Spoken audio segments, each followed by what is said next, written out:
మనకు పెద్దగడపురం మండలము కనుకుంట గ్రామంలో 23వ తారీఖు తెలుగు లక్ష్మణ తెలుగు కార్తిక్ అని చెప్పి ఉన్న వాళ్ళిద్దరు కూడా సేమ్ క్యాస్ట్, ఇద్దరు కూడా క్లోజ్ ఫ్రెండ్స్, ఏజ్ కూడా 18 and 19 ఇయర్స్ ఉన్న వాళ్ళే.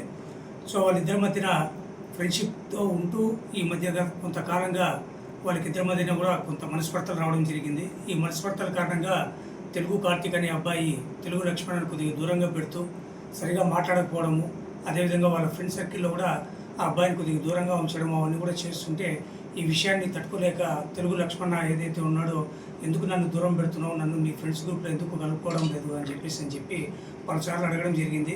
సో దాని మీద కార్తీక్ ఎటువంటి సమాధానం చెప్పకపోవడంతో దాన్ని మనసులో పెట్టుకొని కక్ష పెట్టుకునేసి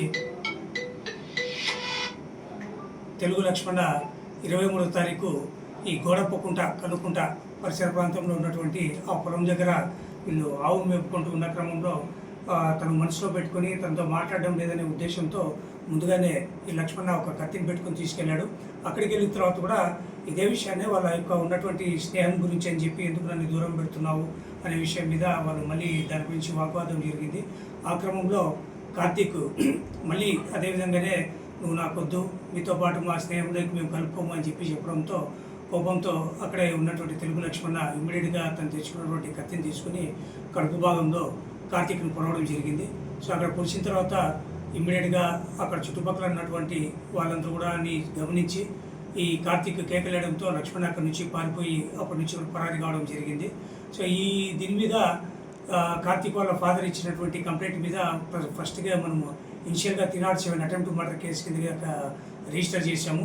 ఆ తర్వాత అతన్ని మధు హాస్పిటల్లో ఆదోన్లో చికిత్స తీసుకుంటూ మెరుగైన చికిత్స గురించి అని చెప్పేసి కర్నూలుకి తీసుకుపోతే అక్కడ కర్నూలు కిమ్స్ హాస్పిటల్లో కార్తీక్ అండర్గోయింగ్ ట్రీట్మెంట్లో చనిపోవడం జరిగింది. సో చనిపోతేనే ఇమ్మీడియట్గా మన గవర్నమెంట్ హాస్పిటల్కి తీసుకెళ్ళి అక్కడి నుంచి పోలీసు తదుపరి కార్యక్రమం ఏదైతుందో పోస్ట్ మార్టం అన్నీ కూడా నిర్వహించడం జరిగింది.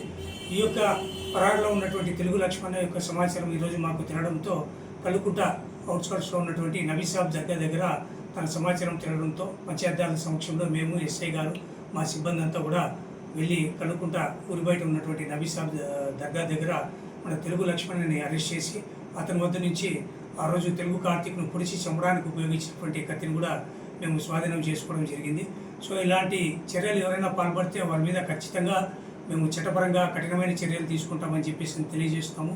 ఎటువంటి ఏదైనా ఉన్నప్పటికీ కూడా వాటిని ఏదైనా ఉందంటే చిన్న వాళ్ళు మాట్లాడుకొని షార్ట్అవుట్ చేసుకోవాలి. లేదంటే ఎటువంటి ఇష్యూస్ ఏదైనా ఉందంటే కూడా పోలీస్ దృష్టికి తీసుకొని వస్తే చట్టపరంగా మేము ఏదైనా ఉంటే అవన్నీ కూడా ఏదైనా చేయడానికి అవకాశం ఉంటుంది. అలా కాకుండా ఎవరైనా సరే విధంగా చట్టాన్ని చేతిలో తీసుకుని ఏదైనా చేశారంటే మాత్రము కఠినమైన చర్యలు ఉంటాయని చెప్పి తెలియజేస్తున్నాను. OCCA DA Manjunath.